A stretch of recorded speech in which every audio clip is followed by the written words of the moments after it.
ಚಿಕ್ಕಬಳ್ಳಾಪುರ ಗೌರಿಬಿದನೂರು ಮಾರ್ಗದ ಈರದಿಮ್ಮಮ್ಮ ಕಣಿವೆ ಪ್ರದೇಶದ ಕೇತಭೈರವೇಶ್ವರ ಸ್ವಾಮಿ ದೇವಾಲಯದ ಸಮೀಪದ ಅರಣ್ಯ ಪ್ರದೇಶದಲ್ಲಿ ಸುಟ್ಟ ಸ್ಥಿತಿಯಲ್ಲಿ ಮೂಳೆಗಳು ಮಾತ್ರ ಲಭ್ಯವಾಗಿವೆ. ಇದರಿಂದ ಮೃತಪಟ್ಟಿರುವುದು ಪುರುಷನೋ ಅಥವಾ ಮಹಿಳೆಯೋ ತಿಳಿಯದ ಸ್ಥಿತಿ ಇದ್ದು ಪೊಲೀಸರಿಗೆ ಸವಾಲಾಗಿ ಪರಿಣಮಿಸಿದೆ. ಇನ್ನು ಸುಟ್ಟಿರುವ ಹಿನ್ನೆಲೆಯಲ್ಲಿ ಇದು ಕೊಲೆ ಮಾಡಿ ಸುಟ್ಟಿರಬಹುದು ಎಂದು ಪೊಲೀಸರು ಶಂಕಿಸಿದ್ದಾರೆ. ಸ್ಥಳದಲ್ಲಿ ಸುಟ್ಟ ರೀತಿಯಲ್ಲಿ ಮೂಳೆಗಳು ಮಾತ್ರ ಲಭ್ಯವಾಗಿವೆ. ಸ್ಥಳೀಯರು ಕಂಡು ಪೊಲೀಸರಿಗೆ ಮಾಹಿತಿ ನೀಡಿದ್ದು ಬೇರೆಲ್ಲೋ ಕೊಲೆ ಮಾಡಿ ಇಲ್ಲಿ ತಂದು ಸುಟ್ಟಿರುವ ಶಂಕೆ ವ್ಯಕ್ತವಾಗಿದೆ.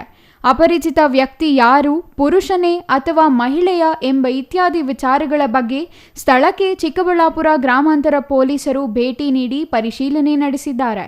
ಮೃತರ ಬಗ್ಗೆ ಪೊಲೀಸರ ತನಿಖೆಯಿಂದಷ್ಟೇ ಮಾಹಿತಿ ಹೊರಬರಬೇಕಿದೆ.